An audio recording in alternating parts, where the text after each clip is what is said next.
Welcome to Season 2 of Accountants on Purpose. It's brought to you by the University of Adelaide's Think Lab. Think you've got what it takes to be a great entrepreneur? Do you want to learn from the best and have a roadmap for success? Register now for Think Sprint, an opportunity brought to you by the University of Adelaide's startup incubator, Think Lab.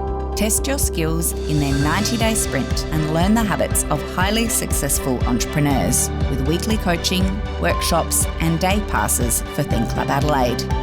Move your startup forward with confidence. No interviews and no applications. Simply register and you're good to go. This is your sliding doors moment. Will you choose to sprint? Miriam Holme is a force to be reckoned with. I've always had this goal. I've wanted to be in the top 40 self-made women. She is an accountant of 14 years experience, a podcast host, entrepreneur, lawyer, the founder of FAB Tax Accountants, successful business owner, has a number of accolades to her name. Where did your love of learning come from and how have you got through so many years of studying? I just really wanted to get a big HECS debt. She's got so much to share with everyone that I am thrilled that she's agreed to be on the podcast with me. Hi, this is Miriam Holme from FAB Tax Accountants, and I'm super excited to be on the Accountants on Purpose podcast. Stay tuned. Hi, I'm Sarah Bartholomew's from ULegal. The Accountants on Purpose podcast showcases inspiring accountants who are leaders in their field. And then it just came to me like a bolt of blue. What makes them tick? Love it. How did they get to where they are? I want to inspire. And what do they do now for their teams, their clients, and the world? Miriam Holme is a force to be reckoned with. She's got a long-spanning career with a myriad of achievements. She's an entrepreneur, lawyer, qualified accountant, host of a podcast show, and has many accolades to her name. Miriam's the founder of FAB Tax Accountants and has for 14 years of experience helping people and small businesses across Australia. Her passion and drive for keeping accounting relevant and understandable has proven a very successful formula for her so far, and she continues to lead the way in the accounting and taxation industry. Welcome, Miriam. Thank you. That was amazing. Thank you. On Monday mornings at ULegal, we do a huddle, and we like to start our morning huddle with one word about how we're feeling. So what's your one word open? Pumped. Pumped. Yeah. Mine is optimistic. Woohoo. Are you a coffee drinker or a tea drinker? I'm a tea drinker. I can see that peppermint I tea. don't actually drink coffee. Don't you at all? Okay. No. If you had a superpower, what would it be? Okay, so I ran this question with my employees and they came back with healing powers. And I was like, yeah, out of everything, yeah, that's probably like the ultimate. Yeah, that's pretty good. Yeah, so I stole that. That's good. Keep it up. What's a favourite show that you could easily binge watch? So I don't watch too many TV shows, but the other night my daughter was watching Haters Back Off and it was a really weird, crazy family and the girl there was a main girl and she wanted to be a YouTube star and she had like zero talent, but she thought she was amazing. At doing what? She sings, but she can't sing, but it's just a really eccentric family. And my daughter's watching it. I'm like, what is this? So now we just kind of binge watch on it and I can half relate to like her wanting to be a YouTube star. What's the favourite snack that you like to secretly have? For me, I love those dark chocolate speckles from Hague's. I'm a peppermint girl. Peppermints? Yeah, or caramel. Like peppermint chocolate? Yes. Peppermint ice cream? No, just dark peppermint chocolate. Not the peppermint ice cream. No, okay, not just everything peppermint. No. Okay, all right. Let's talk about your business. Oh, yes. You're the founder of Flinders Accounting, also known as FAB Tax Accountants. Yes. But before that, you worked in your family business. What was that like compared to running your own show? Well, I was very young at the time working in a family business. So it was always just what I'd known. And then the GFC sort of happened and there were some issues in the family business. And it was kind of me trying to work out what I want to do with my life. So I was always studying at the same time. So I studied accounting, economics, and then law. And I thought I was going to go down the law path, and then got exposed to a bit of litigation and thought, this is crazy. I don't want to be a part of litigation. That's understandable. And then I was like, well, what am I going to do with my life? I want something of my own. I want my own baby. I call my business like my fourth baby, basically. And so then I was just like looking at what I was doing, and I was doing the bookkeeping, and then I just started getting family and friends referring. My sisters just referred their friends onto me to do their tax. And then I picked up a bookkeeping client, my first bookkeeping client. I was like $40 an hour. I was like, yes, I've made it, because I had little kids at the time. And then it just all grew basically from the kitchen table, word of mouth, and just having that genuine passion to help people into, a tax monster right now. Yeah, it is a bit of a monster. You span the whole of Australia, clients in every state. We're even we get clients from Asia as well and overseas. I think we're becoming semi-famous in those areas. It's Seems just to be. a bit of word of mouth, because a lot of them might have investments in Australia. So we're just word of mouth everywhere has really helped. There was also something, I remember there was an article about Bitcoin that you were part of, and then you also became the Bitcoin tax accountant. So I had some clients ringing me up asking me questions about Bitcoin, and 3 guys basically had all put together some money under one person's name, and they'd turned it into like $1 million at the time. And I was like, oh my God, there are tax issues with this. Yeah. And so I was like, well, I'm going to run a webinar about it. And then between me deciding to run a webinar, I learned about it all. And then I told my dad, I was like, Dad, there's serious tax issues. So he just called up the newspaper and was like, yeah, my daughter's got some things to say about Bitcoin. And I was in the paper the next day. Amazing. I was actually sleeping, and then I got interrupted from my sleep, and they were like, and my dad was like, there's a journalist on the phone that wants to talk to you about Bitcoin. Of course there is. And so I just gave an interview then, and because I happened to be running something. And now, if you still Google my name, that article comes up. And it's just one of those areas that, because my clients were investing in it, I've now become an expert. Yeah. It's fantastic. So let's go back to the kitchen table when you were in startup mode. What were the support or resources that were available to you when you were starting that business with your entrepreneurial spirit? Yes. Virtually nothing. Oh, no. But I would say the support that I did have was from my family. And They've from been my there mum. and done that. Yeah, and just from my mum being able to help me with the kids, because I had 2 kids by then. So just her being able to help me with the kids while I kind of tried to figure out, basically learnt by myself. I did have a mentor at one stage who helped me a little bit. But it was basically a trial and error. Yep. I posted a Facebook post come and see me for your tax. And I thought, everyone would come rolling straight in. away. Yeah, I thought I do one Facebook post and they're all going to come. Going to have people fielding my calls. And it did not work like that. It was quite a few years. It's not that if you build it, it will come. It's if you build and market and market and market, eventually they will come. Yeah, that's right. Got to be consistent, don't you? Was there a point where you thought, this is never going to work and I'm just going to go and get a job?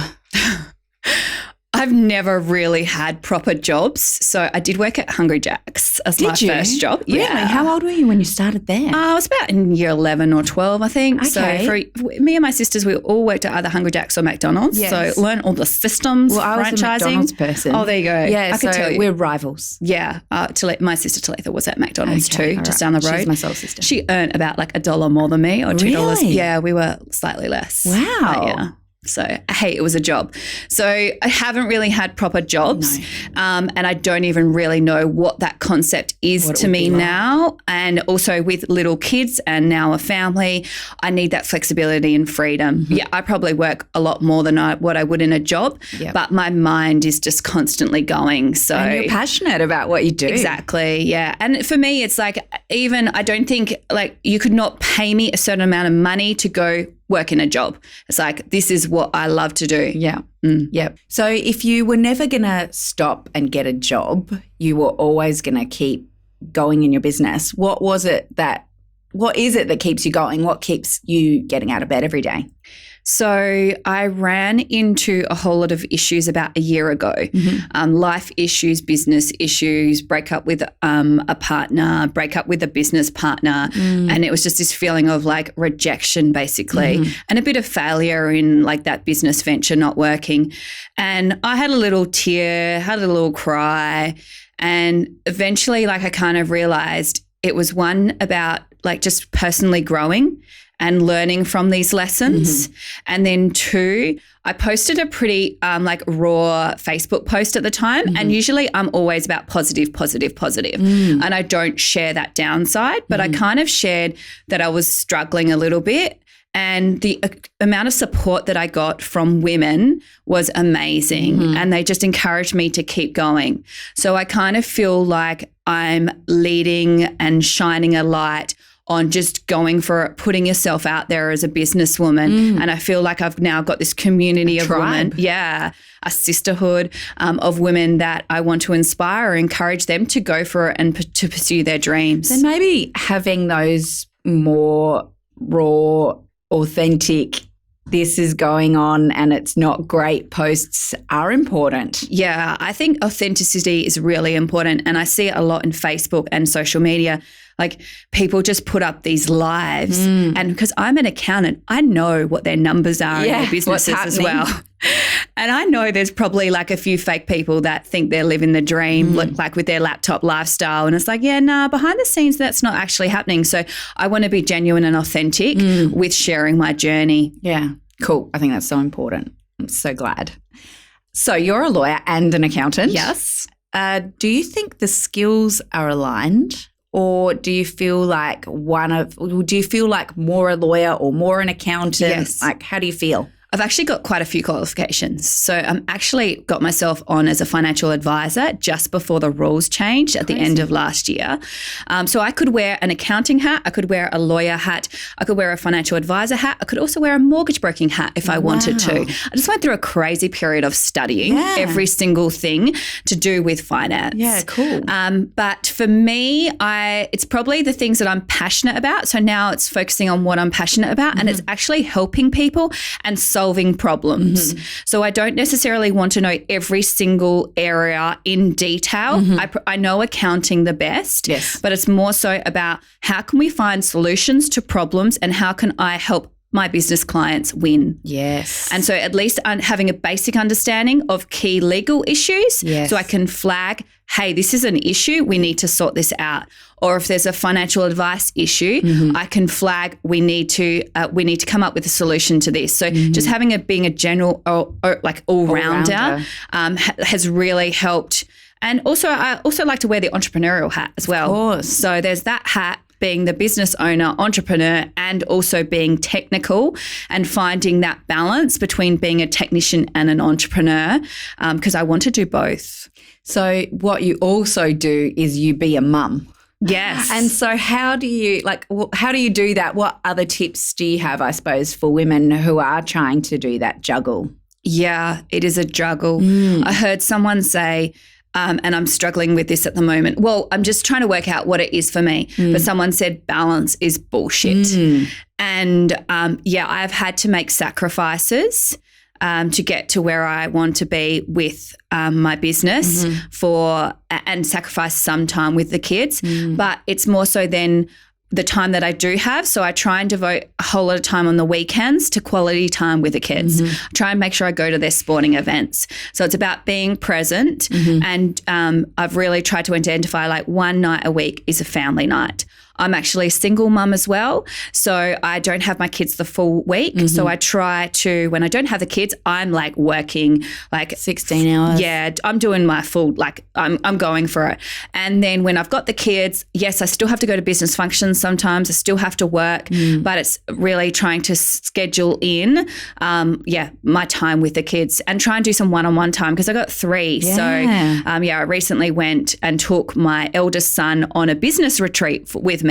That's a good idea. Yeah, and that was just a cool time to get one-on-one time to get him exposed to some of the concepts that I'm around. And people. Yeah, and he was chatting to all these really cool entrepreneurs. So for me, that's how I'm trying to bring my kids in on the journey as well. And we do family events at my work. So we all dress up as superheroes and all the kids came in and we're running around all dressed as superheroes and we're raising money for charity. Beautiful. So I try and just bring them into the journey. They understand what you're up to and a part of it. Yeah. That's awesome. Do you ever suffer, so this is linked to that, from that dreaded mummy guilt? Yeah. You actually helped me with this. I think I asked you one time about it. Yeah. And yeah, you were just totally like cool about it. And I was like, oh, okay. So I don't have that much.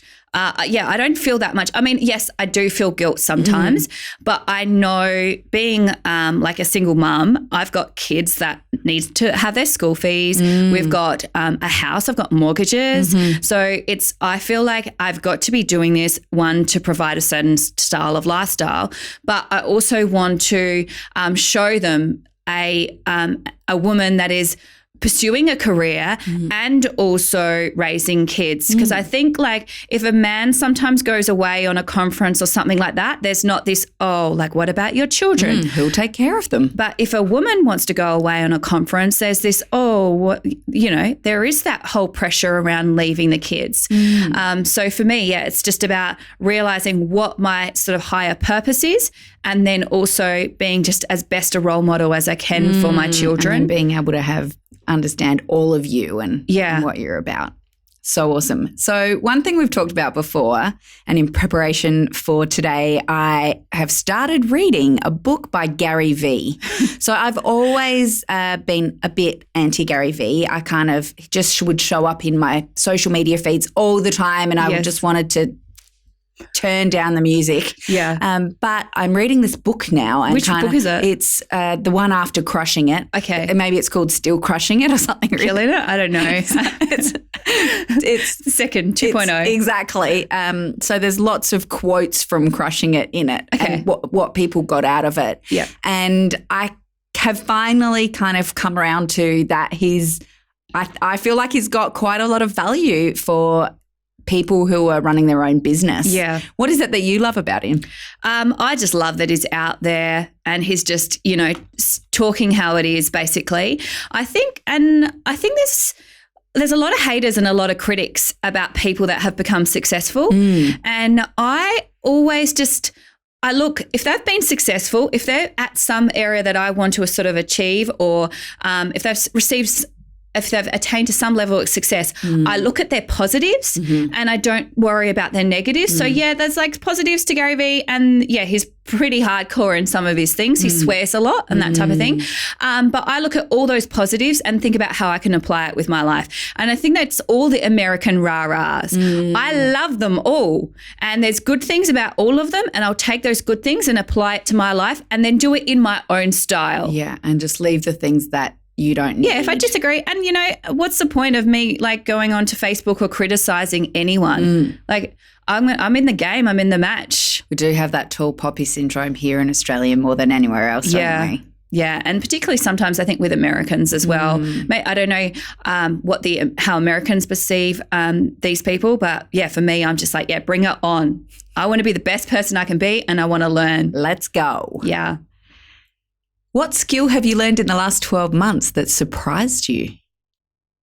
So the skill that I learned was doing a podcast. Oh, yes. You're now a podcast queen. Yeah. I'm like, have I learned a new language? No. I do want to learn Mandarin one day, but that's a hard one. Yeah. I don't quite have the time for that. I wish I could say Mandarin. But no, running a podcast and just going through that whole process. And it's been an amazing journey to be able to sit down one-on-one with someone and ask them any question I want and learn from them. And I know you take notes. Yeah, like when you were talking about your 10-10-10 and I'm like, oh, I need to do this or like it's just and applying that in my own life. So even if my listeners don't get anything from it, I'm actually getting incredible value from. That's pretty cool. From it. And it's that process of just go so I said, I'm going to do a podcast and then just going out there and doing it and giving it a shot. And my first couple of episodes were pretty terrible. But the only way to learn is by doing it. And then I asked some friends for some feedback. And some of them were a little bit critical. And I think it's when you're trying something new, you'll get criticism. And I just didn't take it personally. I listened to it. I said, is there merit in what they're saying? And then made a few changes, which actually made it better. Yeah. I like that prolific, not perfect. Yes. Like you've got to start something. Yeah. It's not going to be perfect in the first place. Yes. But if you keep going and you take feedback and you react to it like you are, then it's going to be pretty great pretty quick, I think. Yeah. So who inspires you? You get to interview some pretty inspiring people on your podcast. Who inspires you? So I just like people that have been there, done that. So from my podcast, the lady that inspires me most is Melanie Tate. She runs Puddle Jumpers, which is a non-for-profit. Yes. She won the Order of Australia medals. Oh, wow. So she won the highest volunteering medals. She's won quite a few as of recently. Yeah. But it's more so I just aspire to the fact that, yes, there is kind of like I am doing my business for that financial aspect. And because, I do want to build a mini empire to be able to give back, but it's very like there is that financial aspect. She has no financial aspect in what she's doing. And I just see some similar sort of characteristics and attributes, but she's all just about helping kids. She's all in. So that's why I'm like, I want to help people as well. But yeah, she's like a saint. Yep. That's pretty cool. So you are a finalist in the 40 Under 40 Awards. Congratulations. Thank you. Tell me about it. So actually, I have to mention you in this. Why? Because this is how I came to know of you last year. Really? Yeah. So I actually applied last year. Okay. I didn't get into the finalist. And that's one thing, like if you don't get in, keep trying. Keep trying. Prolific, not perfect. Yeah. And so I saw you come up and you were what were you? The goddess of governance. And I was like, wow, this Sarah lady seems amazing. Like, goddess of governance. And I remember when we first met and you were like, I know about you. Oh my goodness. What does she know? So I really wanted to meet you. And then we joined EO together, and then you're all in my forum, and I was like, oh my God, I'm meeting Sarah. And you are the nicest person ever. Oh my goodness. So for me to be able to so that was last year, seeing you up there, winning it. And then for me to go in it, I've always had this goal. I've wanted to be in the top 40 self-made women under 40. Okay. And there is no such thing as that, I don't think. So this is my little path of 40 under 40s. That'll be a big tick. Yeah, I've got 5 years to just get in as many under 40 things as I can. Well, I'm excited. I'm coming to the dinner this week. So are you? Very excited. Awesome. So we've talked about how you've studied multiple degrees. You're a bit of a lifelong learner, I think. Where did your love of learning come from, and how have you got through so many years of studying? I just really wanted to get a big HECS debt. So I was like, what else can I study to get a HECS debt? That's a higher education debt, if anyone wants to know. So basically, I've just always been very studious, like straight A student, like love to get good marks, like yes, that feeling Achieving. of just, And so I did commerce. I really wanted to get into law, but I was going through a party phase in my commerce degree, like It's not uncommon. Yeah, like I was like, oh my God, wow, Freedom. Boys. So I did that in uni, and then eventually got to the law path, but realised it wasn't quite for me. So I just always was working in family business and studying, and just had this really good routine. But now it was good to study those things, because it meant if I walk into a room, I'm probably more qualified than anybody else in that room. Yes, that's true. Yeah, particularly if it was like a male boardroom. I'm like, got more letters after my name than a lot of people. So from a corporate perspective, it gives me that gravitas. but now for me, I haven't studied for a while, but I am studying through an entrepreneur community with the Entourage, which is actually learning practical business skills and like growing my business skills. So anything for me now, it's practical and it's all about growing the business. Perfect. You were telling me about mind mapping earlier. Yes, my 2-year vision was mind mapped. That's amazing. Yeah, and we're learning about sales, marketing, people. Learning to manage people has probably been the hardest thing because like I haven't been in jobs. I've only seen how So you haven't really been managed before. No, yeah. And now I'm managing a team. Yeah. And it's like learning how to do that in a way that creates a culture has been challenging, but also, I've grown so much. Fantastic. So a few years ago, I contributed a chapter to a book called Gumption Trigger, which is about picking yourself up after a moment of failure or crisis. Can you recall a time you had to pick yourself up? You might have already talked about a few when things have gone wrong. Anything in particular that comes to mind? So it's probably, it was that business failure that I had with a business partner.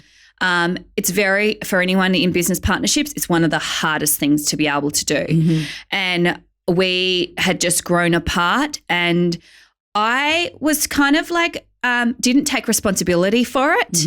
And I've now realised there was a few things with some of the staff. There was a toxic culture. There was misalignment on values. And now I've realised I've got to take responsibility for those things and make sure that they don't ever happen again. And put in. So if I had that situation again now, it would not have happened. Like we're very clear on just our culture now, which at the time, and particularly it was in a different state. So trying to run something from a different remotely, and flying in and flying out. It was crazy time, but the lessons I've learned from that are invaluable. So you were talking a little bit before about your podcast, Sisters That Slay, which is amazing and super fun. But how did the idea for Sisters That Slay come about? Yeah, so I was probably binging on a lot of Gary Vee about a year ago. Yes. He's doing his podcast, listening to it every day. Yes. I'm like, I need to do my podcast. I need to, post 100 times a day. Yeah, he's pretty intense. Yeah. So, but it was a podcast idea and I was away on a trip to Thailand with an ex-boyfriend and I was like, I'm going to do a podcast. It's like, yeah, Miriam, just put that on your top 10 random things that you come up with because I like to come up with some crazy ideas. You're an entrepreneur. Oh, yeah, taking over the world. And so we then just started we were going to do the podcast together.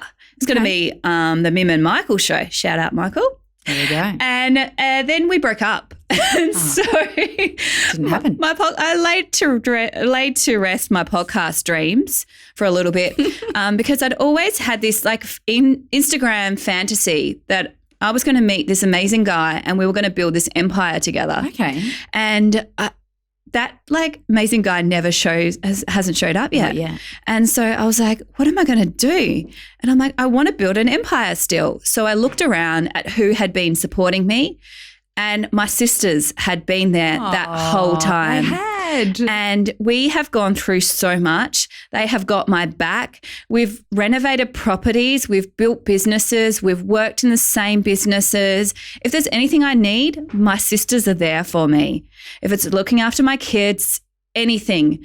And I was like, this is who I'm building an empire with, not trying to find some guy that's just, on a completely different path to me. It's my family. And who it's for as well. So it's for women. You're passionate about women in your business, helping them with their financial goals. And so it's a good nexus. Yeah, well, what I realised, so I actually work with a lot of male clients. So my most successful clients are males. Yes. And it's really pissing me off. And I'm like, come on, we need to do this. And it's not just turnover, it's not revenue, it's not profitability. It's women creating a business that they love, that gives them a financial freedom to do that what they want, whenever they want, with whom they want. Yes. And I'm like, I need to put more women out there that have achieved this, and so we can learn and listen from that. Awesome. So if you could interview anyone, who would it be? Who's your most interesting guest profile? So I really want a one-on-one session with Tony Robbins. Oh, wow. Yeah, I want him to just, work some magic on me. So it's not about, with that, it's just him giving me a one-on-one session to, help me deal with all my crap that I still might be carrying around. I hope there's nothing, but yeah. So who's the most interesting person that you've interviewed so far? So I've interviewed some amazing women, but I really am excited. I have this client that's a rapper and a promoter, and he's just got this really cool energy. Oh, yeah, he could rap. He's he's like a hustler. He did some festivals like ages ago, which they just went crazy. And so now he brings these American rappers over.